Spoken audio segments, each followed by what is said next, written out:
Okay, next herb is probably the most popular nutritive tonic herb, and that would be nettle leaf, Urtica dioica.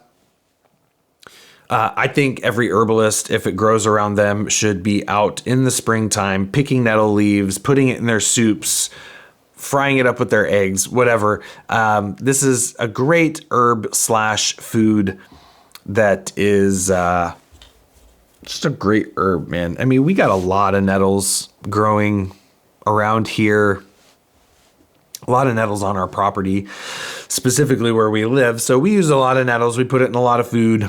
We drink it in a lot of tea.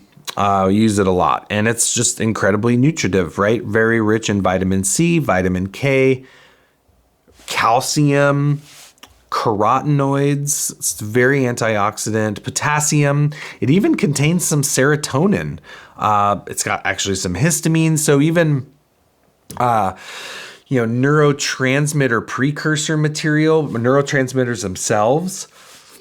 So there's some people that actually will use nettles like alfalfa in nerve tonic formulas to provide baseline nutrition to the nervous system.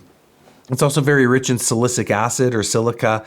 This is a fantastic herb. I mean, this is a key herb for, again, just nutritional weakness. Obviously, that's the intent of this formula. So, but with nettles, we see it more with, say, people that have capillary weakness. I think of it for people maybe that got if you ever see someone with like really red cheeks and you can see all the capillaries, that's a sign of capillary fragility. It's usually a sign of oxidation and vascular inflammation, but the vascular integrity, I don't know what's going on. I guess I'm tired today. Sorry for all the yawns. Jeez Louise. So weakness in the capillaries,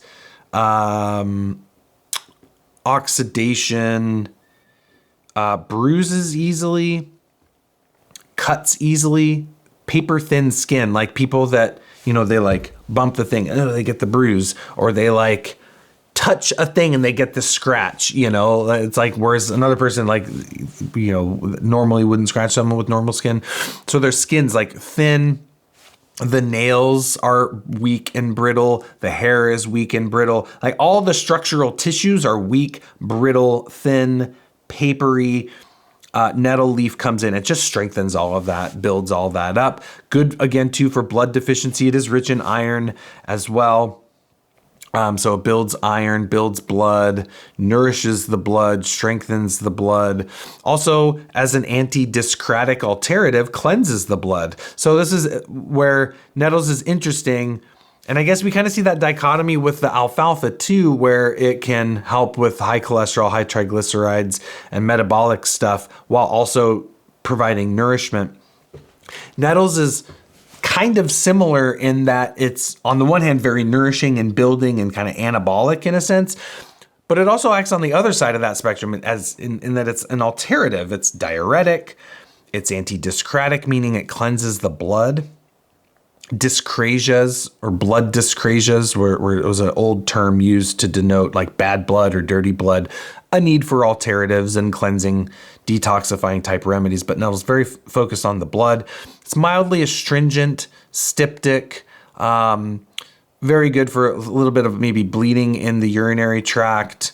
It can even be, you probably wouldn't want to use it topically so much, at least not fresh like you would a plantain, but more internally, right? For some bleeding, mildly astringent, can be useful for diarrhea there too. Inflammation modulating. So nettles is I would say, like when compared to something like alfalfa, to me is definitely more medicinal. It has much more medicinal virtue, but it's relatively mild. It's very effective, not to say it's not effective, but it's still something that if you're just going for the nutritive effects, it's totally fine to use, even if you don't need it for any of its other medicinal indications. Just going, 6 to 8 weeks of daily nettle infusions in the early springtime is, I think, a really great practice, especially when you're emerging out of winter for us, we live a little bit more of strive to live a little bit more of a traditional lifestyle. So for us, the winter is a meat heavy season for us, right? We're eating a lot of meat. We're eating a lot of sundries, a lot of canned food.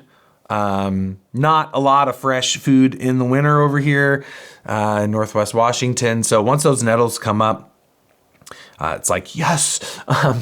But there's something about, that winter stagnation, that winter heaviness that I find nettle leaf is very nice of cleansing and clearing that out. Yeah, very, very good. Very nice herb. Very nutritious. Good plant. And it's the fresh leaf is nicely incorporated into like a cooked green. So you can do the nettle tops, cook it in, I like it in the morning with just like some spring onions, some nettle tops, some shiitake mushrooms, fry that up with some butter and crack a couple eggs and scramble a couple eggs up in there with a little like nettle onion mushroom omelet. It's pretty good. Nice breakfast. Great in soups and stews. Great in any mixed greens things. You just got to cook it, right?